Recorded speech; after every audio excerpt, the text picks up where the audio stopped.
तो hello YouTube family, कैसे हो? आई होप आप सब बढ़िया होंगे, मस्त होंगे, मस्त होना भी चाहिए। दोस्तों आज हम 23 जुलाई का जो पेपर लीक हुआ उसका हम देखेंगे। तो सिंपली चलिए देरी न करते हुए वीडियो को स्टार्ट करते हैं। और सिंपली वीडियो पर अगर आप पहली बार है तो सिंपली वीडियो को लाइक शेयर कमेंट जरूर कीजिएगा। चैनल पे पहली बार है चैनल को सब्सक्राइब जरूर कीजिएगा, ठीक है। तो चलिए मैं स्टार्ट करते हैं। और सिंपली ये क्वेश्चन को याद करके रखिएगा, क्योंकि आने वाला शिफ्ट में हो सके रिपीट प्रश्न होता रहता है तो आ सकता है, ठीक है। तो चलिए हम आज का जो लीक पेपर है उसका हम डिस्कशन करते हैं, ठीक है।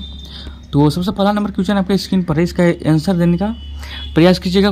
भारत की दूसरी पंचवर्षीय योजना डैश डैश द्वारा विकसित एक आधारित मॉडल पर आधारित है।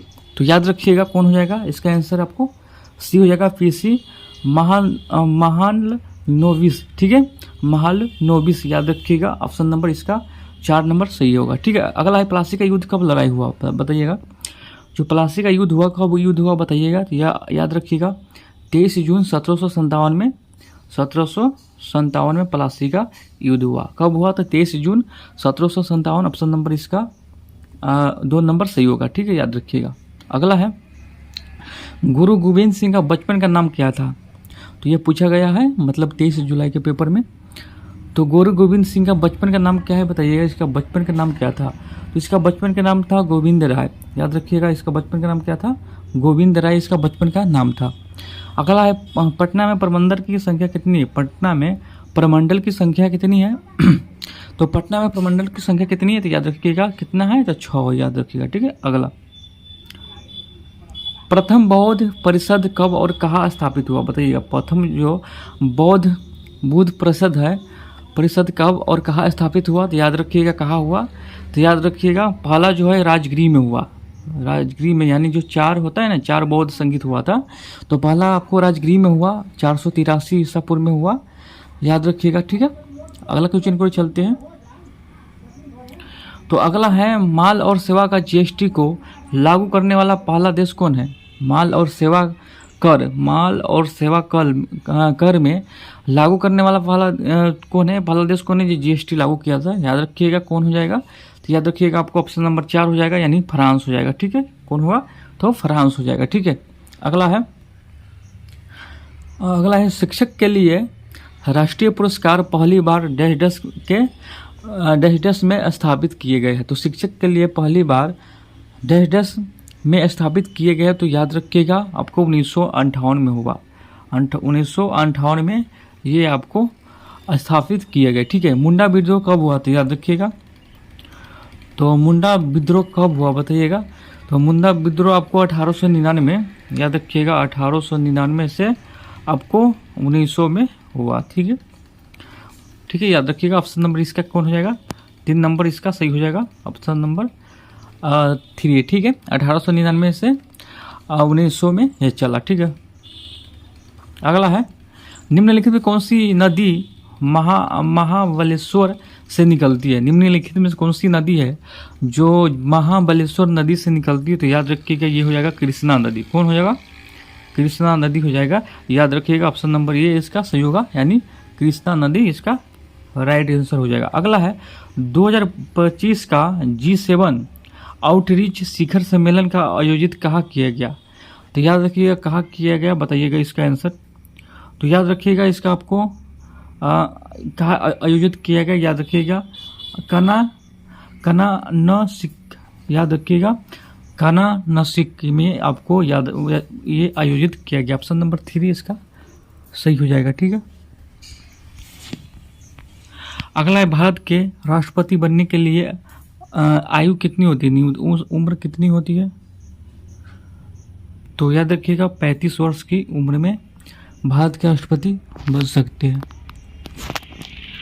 अगला है भारतीय अर्थव्यवस्था में निम्नलिखित में कौन सा क्षेत्र अधिकतम रोजगार प्रदान करती है। तो कौन सा क्षेत्र है भारतीय अर्थव्यवस्था में जो अधिकतम रोजगार प्रदान करती है। तो याद रखिएगा कृषि क्षेत्र वाला, कृषि क्षेत्र, यानी ऑप्शन नंबर इसका 3 सही हो जाएगा, ठीक है। अगला है सबसे बड़ा आदिवासी मेला बानेश्वर मेला किस तारीख को आयोजित किया गया है। तो किस तारीख को आपको आयोजित किया गया। तो याद रखिएगा माघ महीने की पूर्णिमा में, माघ महीने के पूर्णिमा में। अगला है निम्नलिखित राज्यों में से कौन सोमनाथ मंदिर कहाँ स्थित है। निम्नलिखित राज्यों में से सोमनाथ मंदिर कहाँ स्थित है। तो सोमनाथ मंदिर आपको कहाँ है। तो याद रखिएगा गुजरात में है, गुजरात में स्थित है सोमनाथ मंदिर। और अगला है नवर्ड की स्थापना किस वर्ष हुई? याद रखिएगा, नवर्ड की स्थापना 1982 में हुआ था। याद रखिएगा, नवर्ड की स्थापना 1982 में हुआ। अगला, गोदाम नामक पुस्तक के लेखक कौन है? गोदाम नामक पुस्तक के लेखक, तो याद रखिएगा गोदाम नामक पुस्तक के लेखक आपको होगा मुंशी प्रेमचंद। मुंशी प्रेमचंद। अगला है ब्रिटिश ईस्ट इंडिया कंपनी के वाणिज्य और राजनीतिक कार्यों के मध्यम विशिष्ट पीटर्स इंडिया अधिनियम तो कब लागू हुआ? याद रखिएगा 1784 में। याद रखिएगा, ऑप्शन नंबर इसका 3 सही होगा। ठीक है। हाल ही में मिसिटी पहल खबरों में यह निम्नलिखित में से संबंधित है। हाल ही में मिसिटी पहल खबरों में रही है, यह निम्नलिखित में किससे संबंधित है? याद रखिएगा, आपको हो जाएगा कौन? ऑप्शन नंबर 3 मैंग्रोव वृक्षारोपण से। याद रखिए। ठीक है, मैंग्रोव वृक्षारोपण से। दुनिया से सबसे बड़ा रेलवे में भारतीय रेलवे किस स्थान पर है? दुनिया से सबसे बड़ा रेलवे में भारत की रेलवे कौन सी स्थान पे? तो याद रखिएगा चौथा स्थान पे। कौन सा? तो चौथा स्थान पे। अगला, निम्नलिखित में से कौन सा अंतर्राष्ट्रीय क्रिकेट परिषद आईसीसी महिला T20 में 2024 में की मेजबानी करेगा? तो कौन कहाँ करेगा? याद रखिएगा, आपको बांग्लादेश में करेगा। ऑप्शन नंबर ए इसका सही होगा, बांग्लादेश में करेगा। अगला है 1976 के 42वां संशोधन में कौन सा 2 शब्द प्रस्तावना में जोड़ा गया? तो कौन सा 2 शब्द है जो प्रस्तावना में जोड़ा 1976 के 42वां संशोधन में? तो याद रखिएगा समाजवादी और पंथ निरपेक्ष। याद रखिएगा, समाजवादी और पंथ निरपेक्ष। अगला है 14 जनवरी 2025 से इसरो के अध्यक्ष के रूप में एक सोमनाथ का स्थान कौन लेगा? 14 जनवरी 2025 में इसरो के अध्यक्ष के रूप में एस सोमनाथ का स्थान कौन लेगा? तो याद रखिएगा बी नारायण लेगा। कौन लेगा? तो बी नारायण लेगा। अगला क्वेश्चन को चलते हैं। अगला है ऑपरेशन फ्लड क्या है? तो ऑपरेशन फ्लड क्या है? ऑपरेशन फ्लड, तो याद रखिएगा डेयरी क्षेत्र के प्रदर्शन को बढ़ाने के लिए एक मिशन है। ठीक है, ऑप्शन नंबर ए इसका सही होगा, डेयरी क्षेत्र के प्रदर्शन को बढ़ाने के लिए एक मिशन है। ठीक है। अगला है महात्मा गांधी ने 1942 में, तो महात्मा गांधी से क्वेश्चन आपको हर एक शिफ्ट में आता है, तो याद रखिएगा महात्मा गांधी बहुत ही ज़्यादा महत्वपूर्ण है आपके लिए। ठीक है, 1 से 2 क्वेश्चन यहाँ इससे आपको महात्मा गांधी से पूछा जा सकता है। ठीक है, तो महात्मा गांधी 1942 में भारत छोड़ो आंदोलन द्वारा आंदोलन शुरू किया था, उस समय गवर्नर कौन था? याद रखिएगा महात्मा गांधी ने 1942 में भारत छोड़ो आंदोलन शुरू किया, उस समय का गवर्नर आपको हो जाएगा कौन था? तो याद रखिएगा लॉर्ड लिन लिथोंगो। याद रखिएगा लॉर्ड लिन लिथोंगो। याद रखिएगा। अगला है तिलिया बांध डेडस नदी पर है, तो तिलिया बांध किस नदी पर है? तो याद रखिए कौन होगा? बराकर नदी पर है। ठीक है, बराकर नदी पर। अगला क्वेश्चन को चलते हैं। बिहार बंगाल से कब अलग हुआ बताइएगा? तो ये आपको हल्का क्वेश्चन है, बताइएगा बिहार बंगाल से अलग कब हुआ? तो याद रखिएगा 1912 में हुआ, ये हम आपको क्वेश्चन भी करवाए थे। ठीक है। अगला है भारतीय संविधान का वो अनुच्छेद कौन सा है जिनमें किसी भी भारतीय राज्य की राष्ट्रपति लागू करने का प्रावधान है? बताइएगा कौन सा हो जाएगा? कि भारतीय संविधान का वो अनुच्छेद है जिसमें किसी भी भारतीय राज्य में राष्ट्रपति शासन लागू करने का प्रावधान है, तो कौन हो जाएगा? कौन सा अनुच्छेद होगा? तो याद रखिएगा 356 में आपको ये अधिकार है। ठीक है। अगला है अंग महाजनपद की राजधानी कहाँ है? तो याद रखिएगा अंग महाजनपद की राजधानी कहाँ है? तो याद रखिएगा कहाँ है? तो चंपा में है, ये आपको करवाए थे। याद रखिएगा। ठीक है, आप देखिएगा बिहार स्पेशल में ये सब करवाए हुए हैं। ठीक है। अगला केदरिया महादेव मंदिर कहाँ है? केदरिया महादेव मंदिर कहाँ है? तो याद रखिएगा खुजराहो में है। कहाँ है? तो खुजराहो में है। धुआंधार झरना डेडस नदी पर निर्मित है, तो धुआंधार जो झरना है किस नदी पर है? याद रखिएगा नर्मदा नदी पर है। ठीक है। अगला क्वेश्चन की ओर चलते हैं। प्रथम विश्व युद्ध की शुरू कब हुआ? प्रथम जो विश्व युद्ध कब हुआ? तो याद रखिएगा 1914 में प्रथम विश्व युद्ध शुरू हुआ। कब हुआ? तो याद रखिएगा 1914 में। ऑप्शन नंबर इसका 4 नंबर सही होगा। ठीक है, 1914। अगला है मुंबई में आयोजित भारतीय राष्ट्रीय कांग्रेस के प्रथम अधिवेशन की अध्यक्ष किसने की थी? तो याद रखिए WC बनर्जी ने की थी। WC बनर्जी ने राष्ट्रीय कांग्रेस की प्रथम अधिवेशन की अध्यक्षता की थी। याद रखिएगा। अगला विश्व केक किस देश की राजधानी है? तो याद रखिएगा विश्व केक किस देश की राजधानी है? तो याद रखिएगा किर्गिस्तान का। ठीक है, ऑप्शन नंबर 2 इसका सही होगा। वर्सराय की संधि किस वर्ष हस्ताक्षरित हुई थी? तो वर्सराय की संधि पर हस्ताक्षरित कब हुई थी? याद रखिएगा 1919 में हुआ। तो 1919 में।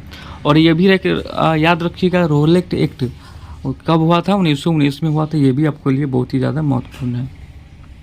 निम्नलिखित में से कौन सा भारत का सबसे बड़ा बाघ अभ्यारण्य है? सबसे बड़ा, तो भारत का सबसे बड़ा बाघ अभ्यारण्य कौन हो जाएगा? तो याद रखिएगा ये आंध्र प्रदेश में स्थित है, श्रीशैलम हो जाएगा, श्रीशैलम। ठीक है, याद रखिएगा। प्रसिद्ध सिक्के नायडू ट्रॉफी किस खेल से संबंधित है?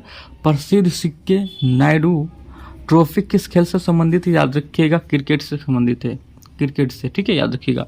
बरेली में 1897 विद्रोह का नेतृत्व किसने किया था? तो किसके द्वारा किया गया था? याद रखिएगा खान बहादुर के द्वारा, खान बहादुर के द्वारा किया गया था। भारत में शांति स्वरूप भटनागर पुरस्कार किस क्षेत्र में योगदान के लिए जाना जाता है? तो याद रखिए किस क्षेत्र में? तो याद रखिए विज्ञान और प्रौद्योगिकी के क्षेत्र में, आप प्रौद्योगिकी के क्षेत्र के लिए जाना जाता है, याद रखिएगा। ठीक है। त्रिवेणी नहर का निर्माण इनमें से किस नदी पर हुआ? बताइएगा। त्रिवेणी नहर का निर्माण इनमें से किस नदी पर हुआ? तो नदी से भी आपको क्वेश्चन आता है, तो याद रखिएगा, याद करके जाना है नदी से। ठीक है, तो कहा हुआ तो याद रखिएगा गंडक नदी पर। ठीक है, याद रखिएगा। अगला क्वेश्चन की ओर चलते हैं। निम्नलिखित में से कौन सा संघ लोक सेवा आयोग के पहले अध्यक्ष थे? निम्नलिखित में कौन सा संघ लोक सेवा का पहले अध्यक्ष कौन थे? तो याद रखिएगा सर रोस बर्कर। ठीक है, याद रखिएगा सर रोस बर्कर थे। अगला क्वेश्चन की ओर चलते हैं। तो अगला बिहार में आगामी कोल्हिया उद्यान 2024 कार्यक्रम के लिए ब्रांड एम्बेसडर के रूप में किसका चयन किया गया? तो याद रखिएगा आनंद कुमार का। तो आप लोगों का कितना सही होता है कमेंट में जरूर बताइएगा। और कहाँ का क्वेश्चन है, कौन सा शिफ्ट में पूछा गया, तो ये भी आपको बताइएगा। ठीक है, तो बिहार में वैशाली और नंदनगढ़ जैसे स्थान से मिले अशोक के शिलालेख में किस भाषा में खुदाई हुई है? बताइए किस भाषा में है? तो याद रखिएगा आपको कौन हो जाएगा? प्राकृतिक भाषा। ठीक है, प्राकृतिक भाषा हो जाएगा, याद रखिएगा। अगला है, तो अगला मिलान करना है। ठीक है, तो अगला क्या मिलान करना है? तो याद रखिएगा कौन हो? सुमेलित ए सुमेलित दो को मिलान कीजिए। तो इंडिया विंस फ्रीडम, तो कहा है? तो याद रखिएगा आपको हो जाएगा, तो इसकी रचना हो जाएगा आपको अब्दुल कलाम आज़ाद। ठीक है, द गाइड किसकी रचना है? बताइएगा। द गाइड आपको R.K. नारायण की रचना है। ठीक है, तो हो जाएगा आपको एक के हो जाएगा 3। ठीक है, 1 के 3 हो जाएगा और B के 1 हो जाएगा। देखिए किस में होता है? तो 1 के 3 इसमें नहीं है, 1 के 3 इसमें है, 1 के 3 इसमें है, 1 में नहीं है। तो मतलब कि 2 हट गया, बच गया 2। ठीक है, तो B के 1 देखिए B के 1 किस में है? तो दोनों में B के। चलिए तो तीसरा मिलान करते हैं। ठीक है, तो ये लिखिएगा मिडनाइट टू द मिलियम। तो इसकी रचना कौन है? बताइएगा। तो इसकी रचना की बात करें आपको, यानी C नंबर का, तो C नंबर का हो जाएगा C नंबर का हो जाएगा शशि थरूर। ठीक है, यानी हो जाएगा C के कौन होगा? C के 4 हो जाएगा। तो C के 4 का इसमें है, देखिए था दोनों में से। तो C के 4 इसमें है। ठीक है, इसमें है, तो इसका आंसर ऑप्शन नंबर 2 हो जाएगा आंसर। ठीक है, तो मिलान कर लीजिएगा, सिंपली याद रखिएगा। ठीक है, अगला प्रोजेक्ट टाइगर का प्रक्षेपण किस वर्ष हुआ? प्रोजेक्ट टाइगर, ये आपको इम्पोर्टेंट है। तो प्रोजेक्ट टाइगर रिजर्व आपको ये जो अभ्यारण्य होता है, तो ये सब पूछा जाता है, याद रखिएगा। तो प्रोजेक्ट टाइगर का प्रक्षेपण किस वर्ष हुआ? तो याद रखिएगा कब हुआ? तो याद रखिएगा 1973 में हुआ, 1973 में हुआ। ठीक है, अगला क्वेश्चन पर चलते हैं। नीतीश ने गंगा पर बने पुल का उद्घाटन किया जो पटना के तेजस्वी यादव के क्षेत्र से जोड़ता है। यह उद्घाटन पुल लंबाई कितनी? तो लंबाई पूछ रहा है, जो ये पुल का लंबाई है। तो याद रखिएगा कितनी लंबाई है? 4.57 किमी। ठीक है, यानी किलोमीटर, याद रखिएगा। बैगन फूल वाले पौधे के निम्न में से किस कुल के संबंध है? याद रखिएगा किस कुल से संबंधित है? बैगन फूल वाले पौधे के निम्न में से किस कुल से संबंधित है? याद रखिएगा ग्रामीण कुल से। ठीक है, भारी जल का अनुभार क्या है? भारी जल का, तो सिंपली मिलान कीजिएगा, आपको कितना सही होता है वो आपको कमेंट में बताना है। ठीक है, तो बताइएगा कि भारी जल का अणुभार क्या है। तो भारी जल का अणुभार आपको 20 हो जाएगा, यानी 20 हो जाएगा, ठीक है। अगला, भार का SI मात्रा क्या होता है। तो भार का SI मात्रा आपको यानी बल, भार यानी बल होता है, बल का क्या होता है तो न्यूटन होता है, और भार का भी दोनों सेम होता है, न्यूटन होता है, ठीक है, याद रखिएगा। मनुष्य में संयोजिक ऊतक का एक उदाहरण है, तो पहचान कीजिएगा कौन होगा। तो हड्डी हो जाएगा, ऑप्शन नंबर इसका सही हो जाएगा, हड्डी, ठीक है। अगला, किसी उदासीकरण अभिक्रिया में एक नए पदार्थ बनता है तो डैश कहलाता है। तो क्या कहलाता है बताइएगा, क्या कहलाता है। तो याद रखिएगा क्या, लवण कहलाता है, लवण, ठीक है, लवण कहलाता है। भारत में निम्नलिखित में किस राज्य में अधिकतम एशिया आबादी है। तो बताइएगा एशिया जो आबादी है तो भारत में किस राज्य में है। तो याद रखिएगा आपको उत्तर प्रदेश में है, ठीक है, एशिया आबादी। अगला, तो अगला है निम्नलिखित कौन सा पौधा बायोफाइट से संबंधित है। तो बायोफाइट से आपको हो जाएगा कौन, याद रखिएगा मर्चेटिया, मर्चेटिया आपको याद रखिएगा। अगला है, तो अगला फिर से आपको मिलान करना है, ठीक है। तो चलिए मिलान करते हैं। हृदय, तो हृदय क्या होगा बताइएगा। तो चलिए बताइएगा हृदय का कौन हो जाएगा। हृदय का आपको पंप हो जाएगा, यानी 1 का 3 हो जाएगा, ठीक है, 1 का 3। तो 1 का 3 किस में है, तो ये में है, इसमें नहीं है, इसमें है, ठीक है। 1 का 3 घर्षण, घर्षण का अवश्य हानि होगा, यानी बी का 2 होगा, ठीक है, बी का 2। तो बी का 2 देखिए इसमें है, तो बी का 2 इसमें है, ठीक है, ऑप्शन नंबर 2 नंबर सही होगा, ठीक है, याद रखिएगा। अगला, तो सबका मिलान नहीं करना है, जिसको आता है उसको मिलान कीजिए, उसके बाद बाकी काटते चलिए, ठीक है, क्योंकि ये समय का आपको बचत होगा, ठीक है। अगला है, श्वेत प्रकाश के साथ रंग में कौन सा रंग कांच के प्रिज्म के माध्यम से प्रकाश के विक्षेपण के बाद न्यूनतम विचलित होता है। तो कौन सा हो जाएगा, याद रखिएगा लाल होता है, ठीक है, लाल ज़्यादा विचलित होता है, ठीक है। अगला, सूची 1 वैज्ञानिक नाम, सूची 2 भौतिक के नियम के मिलान कीजिए, ठीक है। चलिए मिलान करते हैं। तो किसका किसका नियम तो याद रखिएगा, यानी है हाइजेन वर्ग। तो हाइजेन वर्ग आपको किसका है बताइएगा। हाइजेन वर्ग आपको हो जाएगा ये अनिश्चितता का सिद्धांत, ठीक है, यानी 1 का क्या होगा, 1 का 4, 1 का 4 किस में देखिए था, 1 का 4 इसमें है, ठीक है, ऑप्शन नंबर 4 में है, ठीक है। तो इसका सही यही हो जाएगा, ठीक है। तो ज़्यादा मिलान करने की जरूरत नहीं है, अगर मिल गया तो सीधे टिक मार के आगे चलिए, ठीक है। अगला, सेरीकल्चर किससे संबंधित है। सेरीकल्चर आपको रेशम कीट पालन से संबंधित है, रेशम कीट पालन से संबंधित। निम्नलिखित में से कौन सा धातु सबसे अधिक तन्य धातु है। तो सबसे अधिक आपको सोना होता है, याद रखिएगा, ठीक है। अगला है, सोडियम कार्बोनेट का सामान्य नाम क्या है। तो सोडियम कार्बोनेट का आपको सामान्य नाम बेकिंग सोडा भी इसको बोला जाता है, ठीक है। अगला है, किसान मिट्टी पर अम्लता के प्रभाव को क्या मिलाकर उदासीकरण करते हैं। तो क्या मिलाकर करते हैं, तो याद रखिएगा कौन सा हो जाएगा इसका आंसर, क्या मिलाकर करते हैं। तो याद रखिएगा बुझा हुआ चूना, ऑप्शन नंबर 3 इसका सही होगा, बुझा हुआ चूना, ठीक है। अगला क्वेश्चन को चलते हैं। निम्नलिखित में किस रासायनिक को विटामिन सी के रूप में जाना जाता है। विटामिन सी के रूप में किसको जाना जाता है। तो याद रखिएगा एस्कॉर्बिक अम्ल को, एस्कॉर्बिक अम्ल को भी विटामिन सी के रूप में जानते हैं, ठीक है। बाह्य सदाय को सामग्री के अपवर्तन के सही क्रम को सजाए, ठीक है। तो हो जाएगा पहला आपको इसको बर्फ होगा, बर्फ, केरोसिन, बेंजीन, सादा नमक, ऑप्शन नंबर 3 इसका सही हो जाएगा, ठीक है। अगला, ग्रीन हाउस प्रभाव में सर्वाधिक योगदान देने वाली गैस कौन है। तो याद रखिएगा CO2 हो जाएगा, ठीक है। ग्रीन हाउस प्रभाव में सर्वाधिक योगदान देने वाली गैस आपको CO2 होगा, ठीक है, याद रखिएगा। अगला है, जल में घुलनशील विटामिन में शामिल है। तो जल में घुलनशील विटामिन में शामिल है, तो याद रखिएगा उपयुक्त सभी हो जाएगा, ठीक है।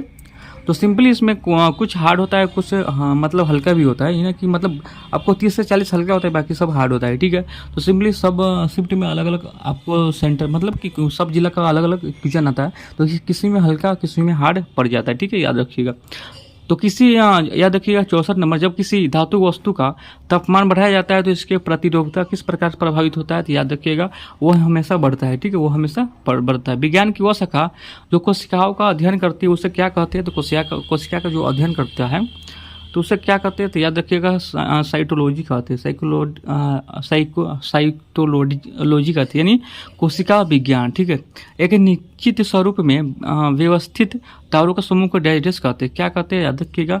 एक व्यवस्थित समूह को आपको क्या कहते हैं, तो तारामंडल कहते हैं, याद रखिएगा, ठीक है। शरीर के सभी अंग में ऑक्सीजन रहित रक्त किस शिरा के माध्यम से हृदय में प्रवेश करती है? तो किस शिरा के माध्यम में हृदय में प्रवेश करती है? तो याद रखिएगा आपको यानी महाशिरा, यानी महाशिरा ऑप्शन नंबर ए इसका सही होगा। ठीक है, अगला है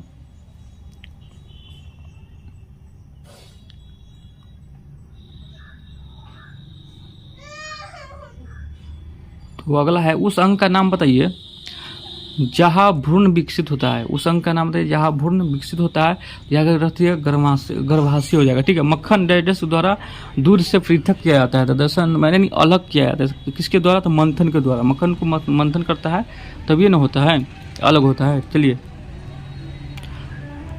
पौधे में पुष्प का कौन सा भाग परागकणों का उत्पादन करता है? तो याद रखिएगा परागकोण। याद रखिएगा कौन? एक नंबर हो जाएगा परागकोण। ठीक है, अगला है निम्नलिखित कौन सा प्राकृतिक तंतु नहीं है? निम्नलिखित में से कौन सा प्राकृतिक तंतु नहीं है? तो याद रखिएगा कौन है? रेयोन प्राकृतिक तंतु नहीं है। अगला क्वेश्चन को चलते हैं। परिवर्तन का नियम अपतन कोण परावर्तन कोण के बराबर है। यह निम्न प्रकाश की किरण के परिवर्तन के लिए सत्य है। तो बताइएगा कौन सा हो जाएगा इसका आंसर? तो ये हो जाएगा उपयुक्त सभी हो जाएगा। ठीक है, उपयुक्त सभी हो जाएगा। अगला क्वेश्चन को चलते हैं। कार्बन युक्त कार्बन द्वि अवंध वाले यौगिक डैडेस के रूप में जाने जाते हैं। तो याद रखिएगा असंतृप्त यौगिक भी जाने जाते हैं। ठीक है, ऑप्शन नंबर 4 इसका सही होगा। निम्न में से क्या विद्युत प्रवाह का रासायनिक प्रवाह है? निम्न में से क्या विद्युत प्रवाह का रासायनिक प्रवाह है? याद रखिए कौन सा हो जाएगा? ऑप्शन नंबर इसका 4 हो जाएगा। ठीक है, जल धारा प्रवाहित करते H2 और O2 का उत्पादन है। ऑप्शन नंबर 4 इसका सही होगा। निम्नलिखित में से कौन सी धातु हाइड्रोक्लोरिक अम्ल से अभिक्रिया नहीं करती है? तो कौन सा हो जाएगा? तो याद रखिए कॉपर और तांबा ये नहीं करती है। ठीक है, अगला है प्राकृतिक परिवर्तन में क्या क्या शामिल है? प्राकृतिक परिवर्तन में क्या क्या शामिल है? तो याद रखिएगा दोनों शामिल है, यानी जैविक अजैविक दोनों शामिल है। 2 पासे को फेंकने का 10 अयोधिक। तो ये आपको मैथ का क्वेश्चन है, इसका आंसर बता दे 1/12 होगा। ठीक है, 2 पासे यानी एक पासे में 6 एक पासे में 6, तो इसकी आपको युक्ता बतानी है। ठीक है, तो सिंपली ज़्यादा हार्ड भी क्वेश्चन नहीं है, मैथ का इजीली बना लीजिएगा। तो इसका आंसर आपको 2 नंबर होगा 161 ये। ठीक है, याद रखिएगा। तो सिंपली आंसर मिला लेते हैं, अपन मिला लीजिएगा। इसका आंसर ये होगा यानी 8100, यानी 8100। ठीक है, अगला है तो अगला का आंसर आपको हो जाएगा 200%। याद रखिएगा, तो सिंपली मिलाते चलिएगा। कितना सही होता है वो कमेंट में ज़रूर बताइएगा। ठीक है, कितना आपका सही होता है। ठीक है, तो इसका हो जाएगा इसका हो जाएगा 70/4 दिन। ठीक है, याद रखिएगा। अगला 50 का योगफल क्या होगा? तो याद रखिएगा इसका क्या होगा? याद रखिएगा 1275, 3 नंबर इसका सही होगा। ठीक है, अगला तो इसका 2 हो जाएगा यानी 23 दिन। ठीक है, अगला